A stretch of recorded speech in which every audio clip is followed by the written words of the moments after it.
So hello everyone, welcome to the next lecture of the polity. और इसमें आज हम करने वाले हैं आर्टिकल 22। इट्स ऑल राइट, उठा लो। आर्टिकल 22 क्या बोलता है? आर्टिकल 22, आर्टिकल 22 बोलता है protection against arrest and detention in certain cases. ठीक है, तो ये क्या बोलता है कि आपको आर्बिट्रेरी तरीके से डिटेन नहीं किया जाएगा, अरेस्ट नहीं किया जाएगा। ठीक है, ऐसे नहीं कि अथॉरिटीज के मन में आया और आपको अरेस्ट कर लिया। ठीक है, there must be some reason for that. देखो, जो अरेस्ट होता है ना, मैं अगर अरेस्ट की बात करूं तो दो तरीके का हो सकता है।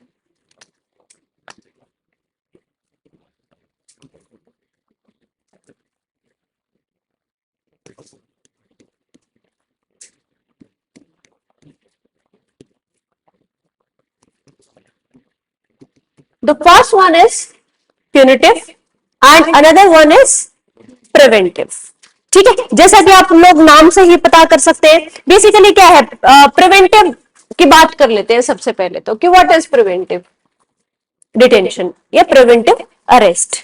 ठीक है, this is basically an arrest without trial. ठीक है, तरीका तो क्या है कि किसी के ऊपर आरोप लगे, वो कोर्ट में जाएंगे, वो ट्रायल होगा उसका, और अगर वो प्रूव हो जाता है तो उसको सजा मिलेगी। दिस इज द बेसिक तरीका कि किसी ने कुछ किया, उसके ऊपर उसका एक्यूजेशन लगा, ट्रायल हुआ और फिर पनिशमेंट हुई। इस केस में ट्रायल नहीं होगा, आपको डिटेन कर लिया जाएगा, अरेस्ट कर लिया जाएगा, इवन बिफोर आपने वो काम किया भी नहीं। ठीक है, नाम से ही बेसिकली क्या है, ऑब्जेक्टिव भी दोनों के अलग है। प्यूनिटिव का ऑब्जेक्टिव क्या है? पनिशमेंट देना। क्या आपने कोई काम करा है और आपके ऊपर आरोप है, आपका ट्रायल चला, इसका ऑब्जेक्टिव क्या है?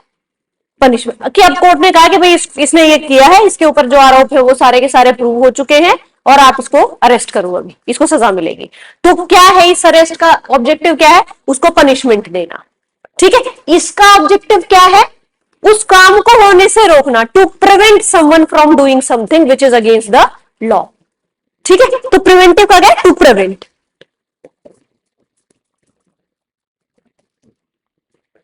ठीक है, इसका ऑब्जेक्टिव ये है। तो दोनों के ऑब्जेक्टिव अलग अलग हैं। प्यूनिटिव कब आता है एक्शन में? जब वो काम कर चुका होता है और उसके ऊपर आरोप जो है वो सिद्ध हो चुके होते हैं और उसको अरेस्ट किया जाता है। प्रिवेंटिव का मतलब क्या है कि अभी उसने किया भी नहीं है, आप लोग उसको उठा लो कि कहीं वो कर ना दे।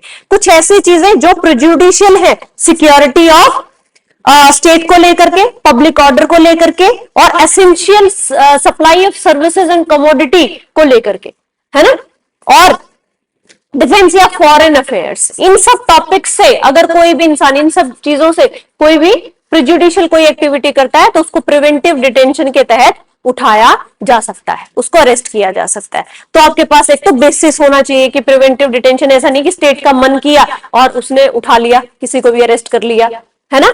तो आर्टिकल 22 दो पार्ट में डिवाइड हुआ, one is punitive, another is preventive. तो हम अभी प्रिवेंटिव के बारे में पहले बात करेंगे, हम फिर प्यूनिटिव के बारे में बात करेंगे। ठीक है, तो प्रिवेंटिव का क्या मतलब है? इन ऑर्डर टू, जो भी ये चीजें हैं प्रेजुडिशियल है नेशनल सिक्योरिटी के और आपके डिफेंस के, फॉरेन अफेयर्स के, तो ये ग्राउंड्स लिख लो पहले। सबसे पहले तो the activities prejudicial to security of state, security of state, comma public order, comma public order, कि आप पब्लिक ऑर्डर को जो है वो डिस्टर्ब करने के लिए कोई एक्टिविटी करने जा रहे हैं तो वो करने से पहले ही आपको अरेस्ट किया जा सकता है। Another one is maintenance of supply and services essential to community, कि कुछ ऐसी सर्विसेज और सप्लाई होती है ना जो कम्युनिटी के लिए एसेंशियल है। For example medical facilities are essential to community. आप अगर इनमें बाधा उत्पन्न करने के लिए कोई स्ट्राइक या कुछ भी ऐसा करोगे तो आपको प्रिवेंटिव डिटेंशन के तहत उठा लिया जा सकता है। ठीक है, क्योंकि ये एसेंशियल सर्विसेज, इनके बिना कम्युनिटी को काम करना मुश्किल हो जाएगा, है ना। तो basically supply and services essential to community, comma defence and foreign affairs. आधार पता चल गए प्रिवेंटिव डिटेंशन के, कि आप अगर कोई भी ऐसी एक्टिविटी इन सारी चीजों के तहत प्रेजुडिशियल कोई एक्टिविटी करोगे तो आपको अरेस्ट किया जा सकता है इवन बिफोर डूइंग दैट। ठीक है, तो ये कह रहा है कि देखो एक सिर्फ ये नहीं कि आपको रोकने के लिए भी किया के लिए उठाया जाए, अगर आप किसी के पास एविडेंस नहीं है इस चीज को सपोर्ट कर, अथॉरिटीज के पास एविडेंस नहीं है, तो भी आपको प्रिवेंटिव डिटेंशन के तहत अरेस्ट किया जा सकता है। ठीक है, या फिर जो एविडेंस है वो सफिशिएंट नहीं है आपको पनिश करने के लिए। ऐसा हो सकता है ना बहुत बार, एविडेंस ऐसा हो कि आपको पनिश नहीं किया जा सकता, द एविडेंस बेस्ट एविडेंस ना हो अथॉरिटीज के पास, तो भी प्रिवेंटिव डिटेंशन के तहत आपको अरेस्ट किया जा सकता है। तो ये कह रहा है कि क्या ये जो बेसिकली प्रिवेंटिव डिटेंशन है, ये क्या स्टेट के हाथ में वेपन नहीं है? आप देखो कि मतलब ये 5 ऑर्डर, आपको अरेस्ट किया जा सकता है, आपका ट्रायल नहीं है, किसी कोर्ट ने नहीं कहा कि आपने ये काम किया या आप ये करने वाले हैं, क्या प्रूफ है, फिर भी आपको अरेस्ट किया जा सकता है। डेमोक्रेसी में तो ऐसा नहीं होना चाहिए। ठीक है, तो ये कह रहा है कि क्या ये न्यू है इंडिया के केस में? नहीं, इंडिया के केस में बेसिकली न्यू नहीं है, ये ब्रिटिश टाइम से ही बेसिकली जो एक जो है चली आ रही है, ये प्रिवेंटिव डिटेंशन वाली जो स्टेट के हाथ में पावर है। ठीक है, तो मेकर ऑफ कॉन्स्टिट्यूशंस ने इसको, जो मेकर्स ऑफ कॉन्स्टिट्यूशन थे, उन्होंने इसको थोड़ा सा डिफरेंट किया जो ब्रिटिश टाइम में था। ठीक है, ब्रिटिश टाइम में कैसे है ये चीजें, 2 एक्ट से लेकर के लिखेंगे। Bengal regulation act, sorry Bengal regulation 3 कर लेना, रोमन में 3 of 1818, Bengal Regulation 3 of 1818 and Rule 26 and Rule 26 of Defense of India Act 1939। ठीक है, तो ये भी क्या थे, प्रिवेंटिव डिटेंशन के टूल्स थे ब्रिटिश इंडिया में। ठीक है, तो इन 2 एक्ट से या इन 2 रूल से ब्रिटिश गवर्नमेंट भी प्रिवेंटिव डिटेंशन यहां पर प्रैक्टिस कर रही थी। 1939 वाली जो रेगुलेशन है वो कब आई, वर्ल्ड वॉर के टाइम पे, है ना, वर्ल्ड वॉर चल रहा था, तो ब्रिटेन के मॉडल पर ये प्रिवेंटिव डिटेंशन इंडिया में भी आई। तो ब्रिटेन में तो वो वर्ल्ड वॉर के बाद खत्म हो गई, इंडिया में उन्होंने कंटिन्यू रखा। ठीक है, सिक्योरिटी ऑफ स्टेट के नाम पे, कि हम इसको इंडिया में कंटिन्यू रखेंगे इवन इन पीस टाइम। तो प्रिवेंटिव डिटेंशन पहले से प्रैक्टिस होती आ रही है, बट मेकर्स ऑफ कॉन्स्टिट्यूशन ने इंश्योर किया कि हम कुछ सेफ गार्ड्स भी इसके साथ लगा ले। ठीक है, पहला सेफ गार्ड तो क्या था, पहला सेफ गार्ड तो क्या था कि कॉन्स्टिट्यूशन सेफ गार्ड दे दिया आपको, क्या है, आपका फंडामेंटल राइट में रख दिया ना इसको, कि आप basically article 32 writ petition file कर सकते हो। कौन सी रिट फाइल कर सकते हो अगर आपको अरेस्ट या डिटेंशन से लेकर के कोई इशू है तो, हैबियस कॉर्पस। अरे तुम्हें ही तो उठाएंगे भाई, तुम्हें ही उठाएंगे, तो habeas corpus means to have the body. ठीक है, तो हैबियस कॉर्पस नाम की रिट दे दी अंडर आर्टिकल 32 कि आप सुप्रीम कोर्ट जा सकते हैं, 226 हाई कोर्ट जा सकते हैं। ठीक है, पहला सेफ गार्ड तो कॉन्स्टिट्यूशन के मेकर्स ने हमें ये दिया प्रिवेंटिव डिटेंशन को लेकर के। दूसरा क्या दिया कि ये सिंपल एग्जीक्यूटिव ऑर्डर पे नहीं हो सकती, लॉ लेकर के आना पड़ेगा। ठीक है, तो बेसिकली इसको लिख लो, इस लाइन को कहीं पे हो सकता है, how it is different now, क्योंकि ब्रिटिश इंडिया में तो इन 2 रूल से थी, पर अब कैसे डिफरेंट है preventive detention from British ages. ठीक है, तो अब इसको लिखेंगे how it is different now, how preventive detention is different now. Number 1, it is subjected to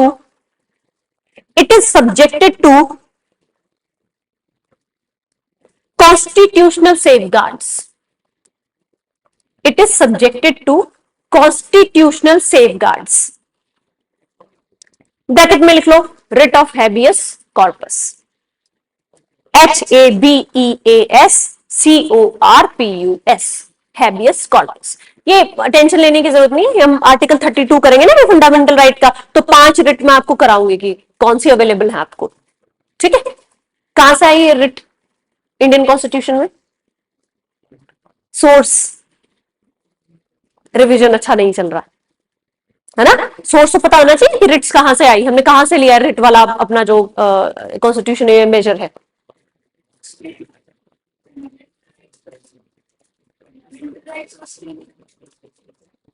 Urvashi पिटेगी fundamental rights Australia के कॉन्स्टिट्यूशन से।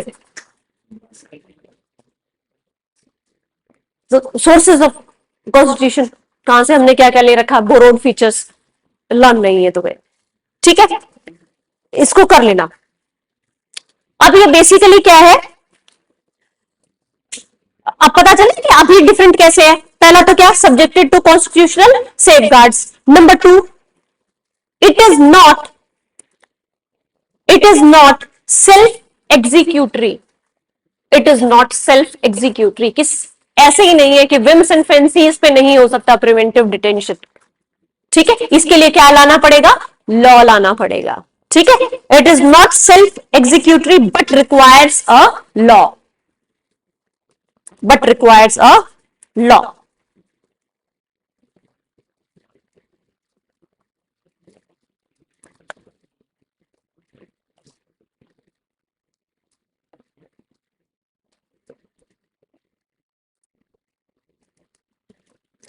अब बेसिकली आप इसको लेकर के ना बड़ी डिबेट होती है प्रिवेंटिव डिटेंशन के प्रोविजन को लेकर के, कि किसी भी अच्छी डेमोक्रेसी का, हेल्दी डेमोक्रेसी का फीचर नहीं हो सकता, क्योंकि अल्टीमेटली क्या है, जब आप प्रिवेंटिव डिटेंशन का जो क्लॉज दे रहे हो उसमें क्या दे रहे हो, स्टेट के हाथ में पावर दे रहे हो कि आप अकाउंटेबल नहीं हो, आप किसी को भी अरेस्ट कर सकते हो और आपको जवाब कारण देने की जरूरत नहीं, आप ये बता दोगे कि भाई आपको प्रिवेंटिव डिटेंशन के तहत अरेस्ट किया जा रहा है, ठीक है। तो ये क्या हुआ, स्टेट को पावर देना, और power without any accountability democracy का फीचर नहीं हो सकती, ठीक है। तो ये कह रहा है कि मॉडर्न डेमोक्रेसी जितनी भी हम देखें, फॉर एग्जांपल यूएस में तो ये कॉन्सेप्ट ही नहीं है, ठीक है, और यूके में पीस टाइम में ये कॉन्सेप्ट नहीं है, वॉर टाइम में होता था, ठीक है। तो यूएस में तो ऐसा कोई कॉन्सेप्ट है ही नहीं प्रिवेंटिव डिटेंशन का, मॉडर्न डेमोक्रेसीज में है ही नहीं, तो इंडिया में क्यों है, इसको लेकर के काफी डिबेट रहती है, ठीक है। तो मैंने आपको पहला तो क्या कराया कि ये जो है अभी कैसे डिफरेंट है, कॉन्स्टिट्यूशनल सेफगार्ड्स दिए गए हैं, प्लस लॉ का होना जरूरी है, ठीक है। तो लॉ को लेकर के दे रहे हैं कि अच्छा लॉ होना जरूरी है, तो पर लॉ बनाएगा कौन, है ना। तो लेजिस्लेटिव पावर्स लिखो, legislative powers are divided among union and states, are divided among union and state, ठीक है। ये कुछ ग्राउंड्स पे तो यूनियन लॉ बनाएगी प्रिवेंटिव डिटेंशन का, कुछ ग्राउंड्स पर स्टेट बनाएगी, ठीक है। ऐसा नहीं कि स्टेट के पास फिर वो एक्सक्लूसिव पावर है, यूनियन के पास पावर है, यूनियन लिस्ट में है। फिर दूसरा, प्रिवेंटिव डिटेंशन पे कॉन्करेंट भी जो है वो लॉ बनाए जा सकते हैं। कॉन्करेंट का मतलब क्या है कि यूनियन और स्टेट दोनों कानून बना सकते हैं, ठीक है। तो यूनियन किन सब्जेक्ट्स पे कानून बनाएगा अगर उसको प्रिवेंटिव डिटेंशन को लेकर के कोई लॉ बनाना है, लिखिए, union has exclusive power, union has exclusive power when such law is required for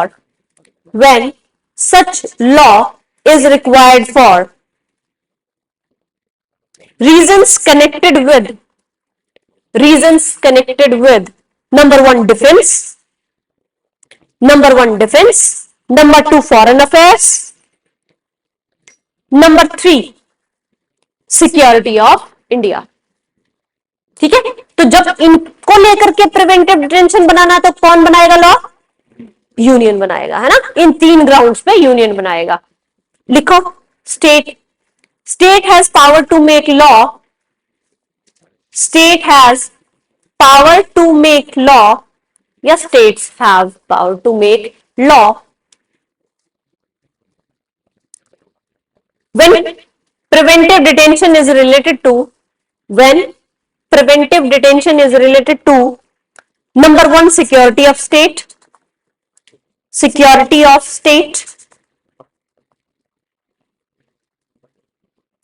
number two maintenance of public order,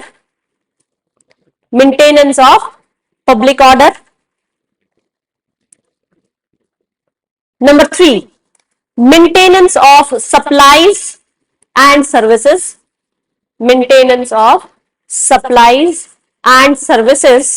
essential to community,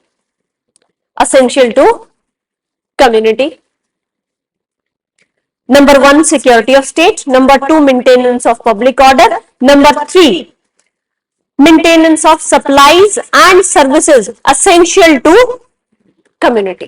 ठीक है, कि अगर ये ग्राउंड्स होंगे प्रिवेंटिव डिटेंशन के लॉ के, तो स्टेट्स के हाथ में पावर है। ठीक है, पर स्टेट्स के हाथ में एक्सक्लूसिव पावर नहीं, स्टेट के आगे नीचे आप एरो लगा कर लिखेंगे कॉन्करेंट पावर। ठीक है, कॉन्करेंट पावर। कॉन्करेंट का मतलब क्या होता है?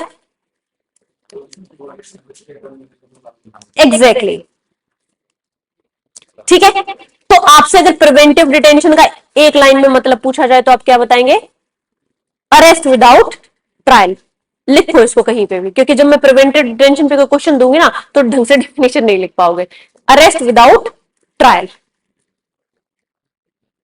है ना? ऑब्जेक्टिव क्या है? To prevent a person from doing activities prejudicial to, ये नीचे मैंने ग्राउंड आपको लिखवा रखे हैं। ठीक है, तो आपसे अगर क्वेश्चन पूछा जाए स्टेट कब लॉ बनाएगी और यूनियन कब लॉ बनाएगा, तो आपको क्लासिफिकेशंस पता है। ठीक है, एक क्वेश्चन लिखो, इस पे एक बड़ा अच्छा सा क्वेश्चन बनाया जा सकता है। Article 22 continues to be on the constitution as a necessary evil,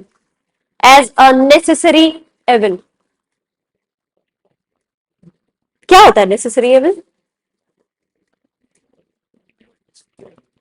बुरा है पर जरूरी है ना? Necessary evil, comma, sorry, full stop, comment 150 words. ठीक है, कि अभी तक कॉन्स्टिट्यूशन में प्रिवेंटिव डिटेंशन का प्रोविजन है, बाकी किसी डेमोक्रेसी में नहीं है। ठीक है, तो ये क्या है? नेसेसरी एविल, किसके बिना काम भी नहीं चलेगा। ठीक है, तो हमने प्रिवेंटिव डिटेंशन को लेकर के पढ़ा। ये बस एक इंट्रोडक्शन सा था आर्टिकल 22 का जो मैंने आपको कराया। ठीक है, तो पहला आर्टिकल मैंने आपको बताया था कि article 22 is divided into 2 parts. ठीक है, the first part is punitive. लिखो part 1, it deals with the cases of ordinary law. It deals with the cases of ordinary law.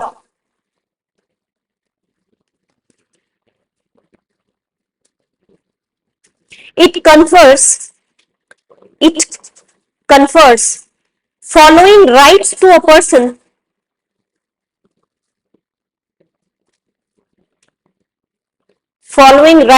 person who is arrested or detained,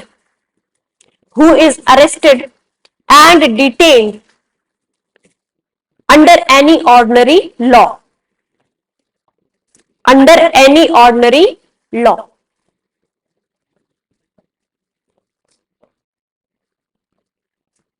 ठीक है, आपको article 22 के इन clauses से ही पता चल जाएगा। ठीक है, पहला क्या कहता है? No person who is arrested shall be detained in custody without being informed. पहला राइट तो क्या हुआ कि आपको इन्फॉर्म किया जाएगा अरेस्ट करने के रीजन का। मूवीज में भी देखते हो ना, वो आते हैं अरेस्ट करने के, बताते हैं आपको इस जुर्म में जो है वो गिरफ्तार किया जाता है। वो बेसिकली उनकी ड्यूटी है, वो उस बंदे का राइट है, उसको पता होना चाहिए कि उसको क्यों अरेस्ट किया जाए। ये किसकी बात कर रहे हैं? ऑर्डिनरी लॉ में जब अरेस्ट किया जाता है, प्यूनिटिव लॉ में जब जो है वो बंदे को अरेस्ट किया जाता है। ठीक है, विदाउट बीइंग इन्फॉर्म। ठीक है, और shall not be denied right to consult and defended by a legal practitioner of his choice. दूसरा राइट क्या मिला उसको? कि कोई भी लीगल प्रैक्टिशनर जो वो चूज करेगा वो उसको रिप्रेजेंट कर सकता है, उसको डिफेंड कर सकता है। उसको ये नहीं कहा जाएगा कि आप ये लॉयर नहीं कर सकते, है ना? कोई भी लॉयर केस लड़ सकता है ना, तो वो जिसको चूज करेगा, अगर वो चूज नहीं करा तो उसको गवर्नमेंट की तरफ से मिलेगा। ठीक है, तो ये क्या रहा? पहला राइट तो क्या दिया कि आपको ग्राउंड बताना पड़ेगा। राइट टू बी, पहला लिखो, फॉलोइंग राइट लिखवाए ना, फॉलोइंग राइट से अगर ऑर्डिनरी लॉ के तहत आपको अरेस्ट किया जाएगा, तो है ना, कोर्ट ऑर्डर आते हैं तब अरेस्ट किया जाता है। Number 1, right to be informed, right to be informed of the grounds of arrest, of the grounds of arrest. Number 2, right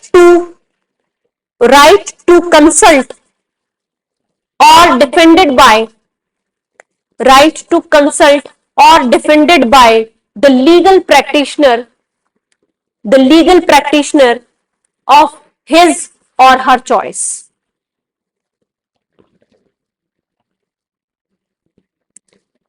his or his choice लिखा हुआ है यहाँ पे, ठीक है।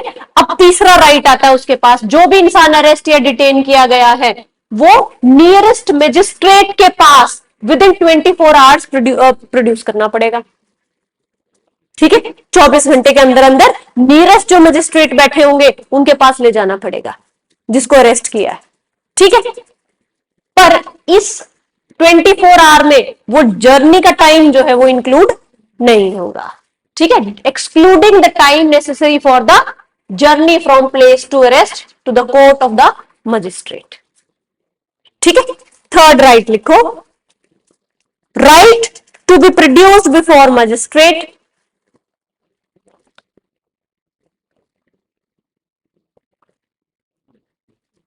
right to be produced before magistrate within 24 hours, nearest magistrate लिखना, nearest magistrate within 24 hours, excluding the time required for the journey, time required for the journey,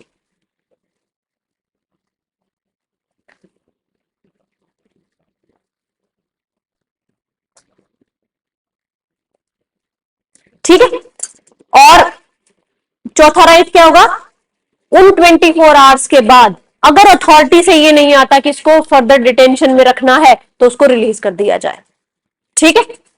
and such person shall be detained custody beyond the said period without the authority of magistrate की, magistrate की authority, एक ही बात हो गई ना कि magistrate की authority के बिना इस 24 आवर्स के आगे उसको अरेस्ट नहीं रखा जा सकता, उसको क्या करना पड़ेगा, रिलीज करना पड़ेगा, अनटिल अनलेस मजिस्ट्रेट ये ना बोले कि इसको और टाइम के लिए रेस्ट में रखो, डिटेंशन में रखो, ठीक है।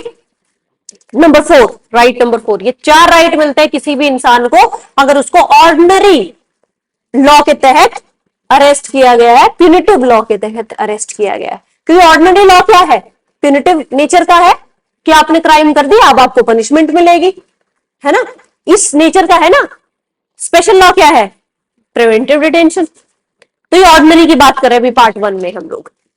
Number 4, right to be release after 24 hours, right to be release after 24 hours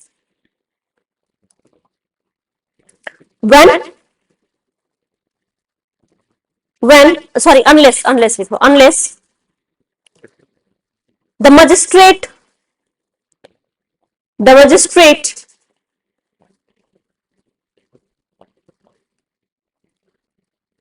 or authorities, provide for further detention, provides for further detention, ठीक है। पर अब आपका क्लॉज 3 बोलता है कि nothing in clause 1 and 2 shall apply, कि किन पे अप्लाई नहीं होंगे ये चार राइट, किसको नहीं मिलेंगे, the person who for the time being is enemy alien, है ना, कौन है एनिमी एलियन, मैंने बताया था जो एनिमी कंट्री से बिलोंग करता है तो उसको हम एनिमी एलियन बोलेंगे। Then who is arrested and detained under preventive detention, के 4 राइट मिलेंगे जो ऑर्डिनरी लॉ के तहत जिसको अरेस्ट किया गया है उस बंदे को पहला तो क्या है कि ग्राउंड ऑफ डिटेंशन या अरेस्ट बताया जाएगा, दूसरा कोई भी लीगल प्रैक्टिशनर को वो चूज कर सकता है खुद को डिफेंड करने के लिए, नंबर 3 24 आवर्स के अंदर अंदर उसको मजिस्ट्रेट को प्रोड्यूस किया जाएगा, नंबर 4 कि जब तक मजिस्ट्रेट उसको फर्दर अरेस्ट के लिए ना बोले उसको अरेस्ट नहीं रखा जाएगा, उसको रिलीज कर दिया जाएगा, ठीक है। पर ये चारों चीजें कब अप्लाई नहीं होंगी, या तो वो एनिमी एलियन हो या फिर प्रिवेंटिव डिटेंशन के तहत उसको उठाया गया हो। ठीक है, वहां सिचुएशन अलग हो जाती है। तो ये चीज हो गई। चलिए अगला,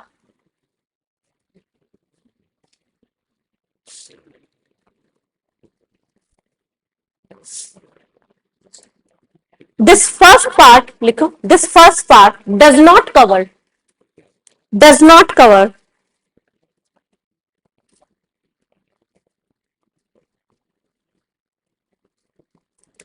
number one, arrest under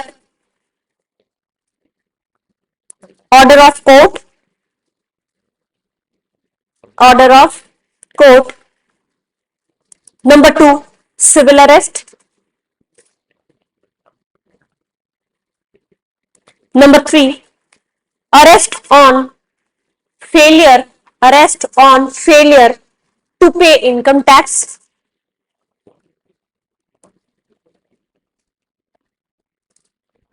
Number four, deportation of an alien. Deportation of an alien, deportation, deportation of an alien. जादू वाला एलियन नहीं है कि जादू को जो वापस भेज रहे थे, डिपोर्टेशन ये अगर कोई फॉरेनर यहाँ रह जाए अपने एक्सटेंडेड टाइम से तो उसको डिपोर्ट करना, भेजना वापस। तो पहले पार्ट में चार चीजें कवर नहीं है कि या तो किसी कोर्ट का ऑर्डर हो कि उसको अरेस्ट करो, तो फिर वो ये सारी चीजें नहीं करता हुआ फिरेगा, है ना। अब कोर्ट ने बोल दिया ना कि इसके क्या है, इसको इतने साल की सजा मिली है, अरेस्ट करके लाओ, फिर वो ये नहीं बोलेगा कि मेरे को तो राइट है, आप मुझे बताओ कि अरे केस चल तो रहा था तुम्हारा, तुम्हें पता तो है कि क्यों अरेस्ट किया जा रहा है। दूसरा ना वो ये कह सकता है कि मुझे फिर से जो है मेरा तो फिर से ट्रायल होगा, और वो नहीं, क्योंकि कोर्ट ने ऑर्डर दिया है तो अरेस्ट कर सकती है अथॉरिटी। तो पहले पार्ट में क्या क्या कवर नहीं है, exactly civil arrest, income tax नहीं पे करने पे अरेस्ट जो होता है वो भी इसमें इंक्लूडेड नहीं, उसके लिए अलग लॉ है। देन एग्जैक्टली ठीक है, तो ये चीजें जो है वो नहीं apply. It is only applicable to number one, an act of criminal and quasi criminal nature. ठीक है, an act of criminal and quasi criminal nature, QUASI, quasi का मतलब हाफ क्रिमिनल। ठीक है, मैंने बताया था ना हाफ क्रिमिनल कौन सा होता है। फॉर एग्जाम्पल आपने किसी की प्रॉपर्टी पे कब्जा कर लिया, दिस इज अ सिविल टोट, है ना, सिविल टोट कहेंगे इसको। पर अगर आपने जाकर के वहां मारा पीटी भी की है तो आपको सिविल लॉ के, नॉर्मल सिविल लॉ के ट्रीट किया जाता है अगर आपने नॉर्मल प्रॉपर्टी ऑक्यूपाई करी। पर वहां जाकर के आपने मारपीट भी की है तो क्रिमिनल एलिमेंट आ गया, तो that act was a nature of quasi criminal nature. ठीक है, फिर क्रिमिनल लॉ के तहत भी आपको ट्राई किया जाएगा। ठीक है, तो कोई ऐसे आ जाए ना घर पे, उसको उकसा देना मारा पीटी करने के लिए, है ना, क्योंकि वैसे तो वो नॉर्मल सिविल केस चलेगा, उसमें कुछ नहीं हो सकता, है ना। तो उसको उकसाना कि वो तुम्हें मार के जाए, फिर तुम उसको जो है वो क्रिमिनल केस के तहत उसको ट्राई किया जा सकता है। ठीक है, नंबर टू एप्लीकेबल, पहला तो या तो आपने कोई क्रिमिनल एक्टिविटी कर रखी हो या quasi criminal type of activity कर रखी हो। दूसरा, some activity prejudicial to public interest, some activity prejudicial to public interest। ठीक है, तो ये इन दो ही केसेस पर एप्लीकेबल है, मैंने जो आपको चार केस लिखवाए इन पे एप्लीकेबल नहीं। ठीक है, और दूसरा प्रिवेंटिव डिटेंशन पे एप्लीकेबल नहीं है, एंड हाँ वो ये चार राइट नहीं मांग सकते। ठीक है,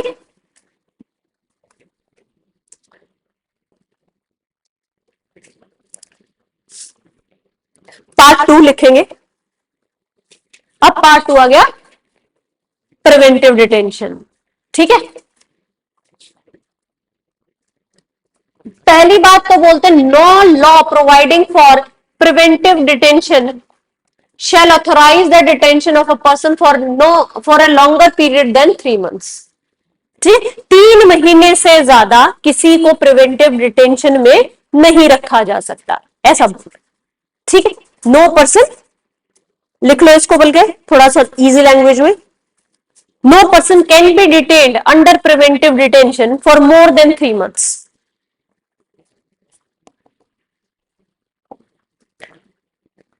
ठीक है, unless sufficient causes given by advisory board।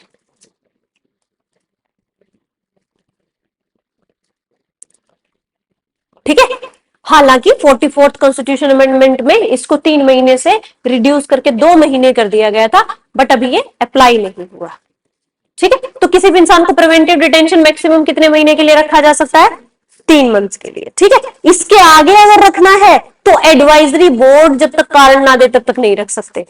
ठीक है, तो एडवाइजरी बोर्ड। दूसरा है grounds of detention,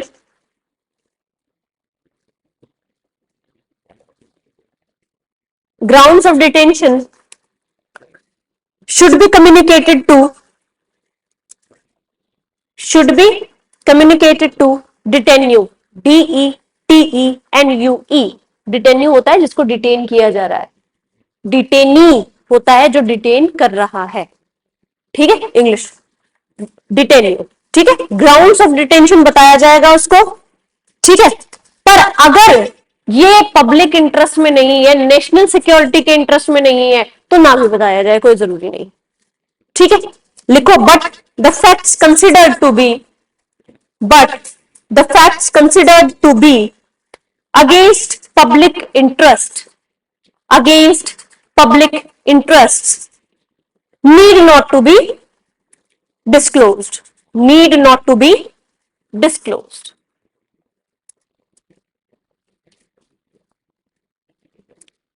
third point, detenue should be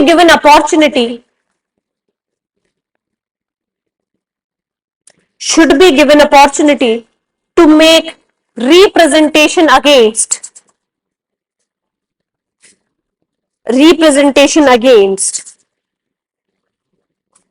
detention।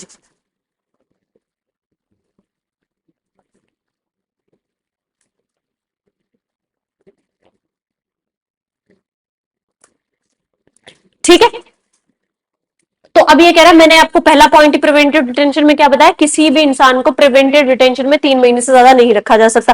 अगर 3 महीने से ज्यादा रखना है तो कौन बताएगा? Advisory board. ठीक है, advisory board consisting of a person who are qualified to be appointed as, या तो वो जज ऑफ हाई कोर्ट रहा हुआ हो या उसके पास क्वालिफिकेशन हो टू बी ए जज ऑफ हाई कोर्ट। ठीक है, एडवाइजरी बोर्ड में ये होगा। अगर वो सफिशिएंट कॉज देता है कि इसका डिटेंशन पीरियड बढ़ाया जाना चाहिए, तो उसका डिटेंशन पीरियड बढ़ाया जा सकता है। ठीक है, then according with the provision of any law made by parliament. ठीक है, तो वो कहता है कि अगर एडवाइजरी बोर्ड चाहे तो वो कह सकता है कि पार्लियामेंट ने जितना भी टाइम दिया है डिटेंशन का, उस टाइम तक इसकी डिटेंशन को बढ़ाया जा सकता है। ठीक है, तो इसमें हम एक लाइन और लिखेंगे, article 22 authorise parliament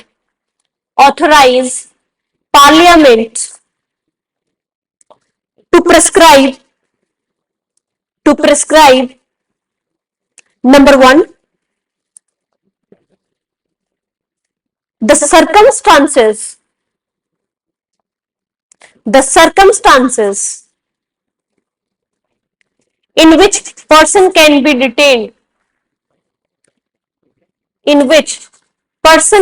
detained for more than 3 months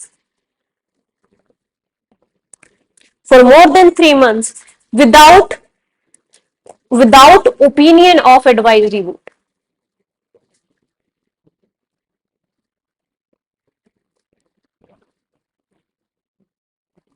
Number 2, the maximum period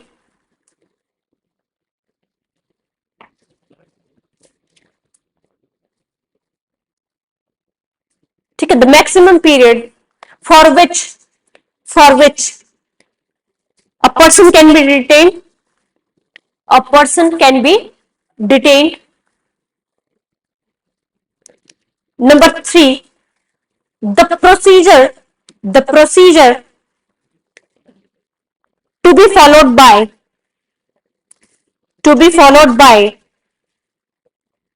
an advisory board in an inquiry.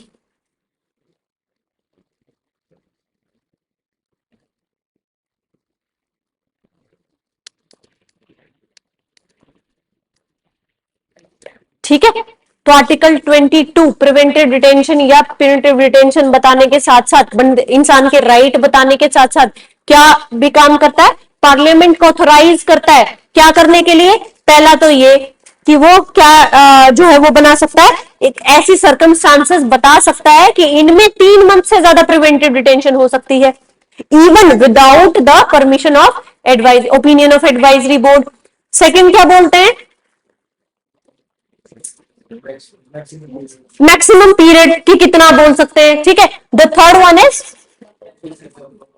कि वो एडवाइजरी बोर्ड क्या प्रोसीजर फॉलो करेगा।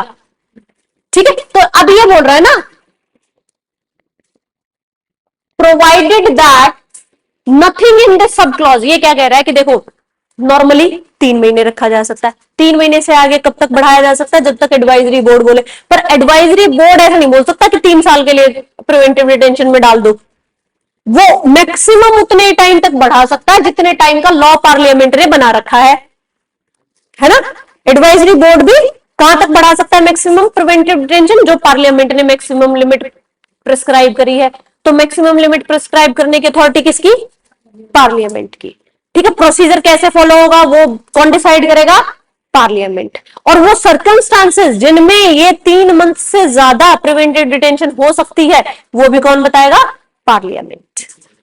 ठीक है, so this was all about your preventive detention या आपका article 22 protection against arrest and detention in certain cases. दोनों part याद हो जाएंगे, है ना, कि ऑर्डिनरी लॉ में क्या है, क्या क्या एक्सेप्शंस हैं और प्रिवेंटिव डिटेंशन में क्या है। प्रिवेंटिव डिटेंशन में भी 2 राइट तो मिलते ही हैं, अपनी रिप्रेजेंटेशन करने का और दूसरा ग्राउंड्स ऑफ अरेस्ट। पर ग्राउंड्स ऑफ अरेस्ट जो अगर फैक्ट ऐसे लगे कि पब्लिक इंटरेस्ट में नहीं है तो उनको डिस्क्लोज करना जरूरी नहीं है, वहां डिस्क्लोज करना जरूरी है। नॉर्मल ऑर्डिनरी लॉ में किसको बताया जाना चाहिए, ग्राउंड ऑफ अरेस्ट। ठीक है, तो हम आर्टिकल 22 हमने कवर कर लिया है, कल हम आर्टिकल परसों 23 एंड 24 में विल फिनिश। ठीक है, चलिए